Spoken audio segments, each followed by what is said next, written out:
Hello, I'm Ray. And I'm Jenny, and we're Weber Family Reviews, and today we are looking at the West Kingdoms trilogy. So we've been through the North Sea, and so we just recently played through twice all of these. Base game only. Yep. Because when I'd done my top 100, I kind of realized that I couldn't tell them apart in my head. So we're like, okay, we need to go back, and that means and it, really hurt us to go back and play it again. Mm-hmm. But we each want to give our thoughts on them. Now, definitely, this compared to the North Sea, this is quite the step up. I think even a beginning game, you wouldn't want to take someone who's only ever played Monopoly and throw the North Seas at them, probably. But if they played a worker placement or anything, they can... Or even they just played some of the modern classics like Catan, they'd be totally fine. The rule sets are easy, they're pretty introductory, and they're they're focused on one mechanic. And so once you get anyone past the original hurdle of the rules, they're rinse and repeat. They're easy to teach, they're easy to play, they're very enjoyable. I mean, neither of us love shipwrights, but even that's a good game. These, though, are definitely a big step up. If you're looking for a meatier game, this West Kingdom series is going to be more for you. It's worker management. They're not all straight worker placement, but there's lots of workers, lots of different mechanics, and they're not the straight ones you're used to. Like, for instance, when you play a game like Actually, it's barely worker placement there. Now like Viscounts, definitely different. Yeah. So, I mean, there's a lot of management of your resources and your ability. Resource management game. Yes. But the rule set is huge. And the icons, there's a lot more to unpack here. So if you're looking for a heavier game, but definitely not an introductory game for anyone. And they're each distinct. Owning all three is fine. For the order, though, we both agree we like Paladins the most. Now, keep in mind, we generally play two-player. And like I said, no expansions on this one. I'm looking forward to doing the expansions, but... and that'll probably wait, because the next video will probably be Shelf of Shame. So, but Paladins, we like the best. And some people really find it the most average. But I liked it because you've got limited resource in your workers. You've got different colored workers, and you get them through a draft and through your selecting of a paladin. So you're going to pick a paladin to play for this turn. You're going to put one on the top that you're going to get next turn, and then basically you get rid of one. You bury it at the bottom. I'm sure there's a way, maybe with the expansion, but normally you're not going to see it again. Maybe you'd see the first one again. I don't know. Never sat there and did the There's only 7 turns, so... Yes, and it's you definitely know when the end's coming. You can kind of plan out. There are ways to get more workers throughout. It's if you play Lacerda and bonuses everywhere, that's Paladins. Yeah. And we both really have been into Lacerdas, and I think there's a central board, and then you have your own player board. The player board is really your actions that you're doing on the central board, but there's ways to make those cheaper. Yeah. So like you build one of the green buildings over here, and then you put it on the other side, and all of a sudden doing an action is cheaper. And then that means that you can do more actions. So it is very much management. You do need to focus. I am really bad at focusing. Because the first 3 rounds, you're going to come out with a new King's Order. Which is your end-game scoring. Yeah. And I always tell myself I'm going to focus, and then I get distracted and quit focusing. And I forget what I'm doing. But that's okay. But you really want to focus on a couple things because there's a lot to do. But it's definitely a sandbox game. There's a little bit of everything. You got all these different tracks. I mean, it's ultimate in a way, that point salad. You got to push up this track to be able to do this action, which lets you do this action and pushes up this different track. Yeah. And there's a bunch of different cards. There's cards below. There's cards above. There's cards everywhere. Lots of different things you can do. So Paladins is our favorite. Yes. Both of us. Now, this is where we disagree. So I like Architects better than Viscounts. Architects, you get all 20 of your workers to begin with, and you have to pull them back, or you actually can steal other people's from their spots and then put them to jail to get money. It's actually kind of fun. You go this one thing, the roundup, and you round up since we play 2-player, you do 2 spots. If it was 1 per meeple, and you pay. But anyways, you round up their workers, and then you put them on your board. Now, there's a way they can free them from your board. But it's costly. But costly. And if you put them in jail, you get money, but then they can free them for free, and you can go back and get all your workers. And this one deals with the more meeples, more you do a specific spot with your own guy, the more powerful that action is. If you got 4 guys at the quarry, you put a 5th one, you get 5 stone. But then you were really tempting fate for somebody to go, mine, take all your guys. I liked it a lot. She likes it, but this is definitely one that she finds more bland because it's like an engine that isn't very fast. So I mean, it is really cool when you've got those 4 workers. You put that 5th, and you get 5 whatever.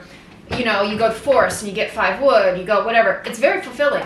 But when you have to put 1 out there and you get 1, and then 2 and get 2, it can feel very repetitive because you do your cards. And I don't feel, and again, this is where the expansions might change it.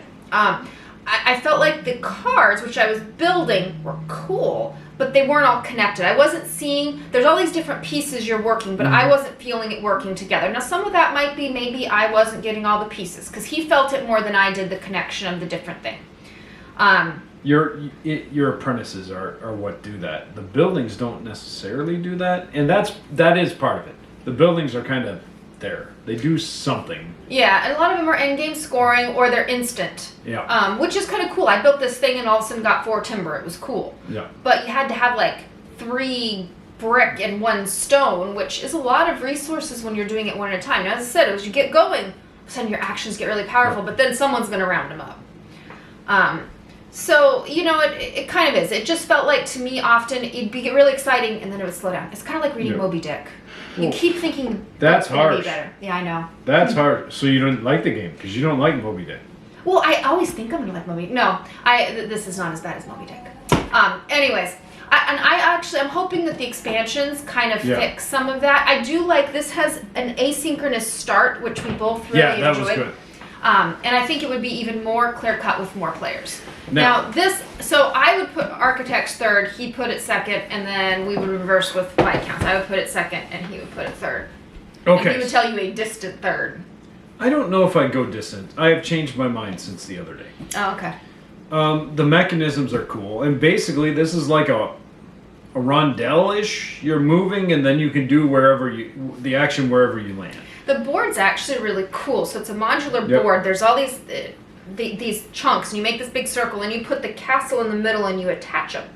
Yep. And but this is one that I think I would hate to play with someone who is prone to analysis paralysis. Yes.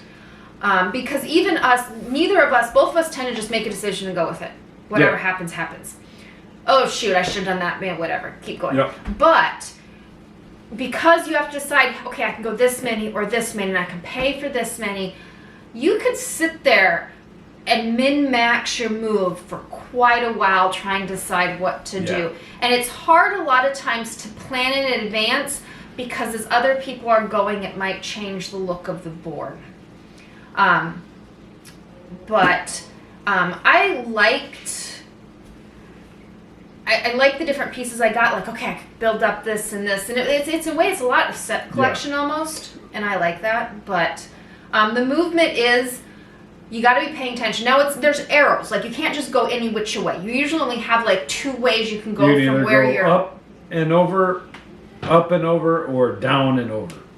So, I mean, your Viscount usually can only go 2 ways, but because you can pay for more, a lot of times, depending on where you want to go, it can feel like there's a lot of different choices you're working through, and what am I trying to focus on right now? And again, I'm a squirrel. I told myself I'm going to focus on this, and then I'm off doing something else. But you did fine. One of the problems I had, and this is a thing that she has every right to grumble at me about, is with this one, there came a point as 2-player where I knew I had completely won or completely lost.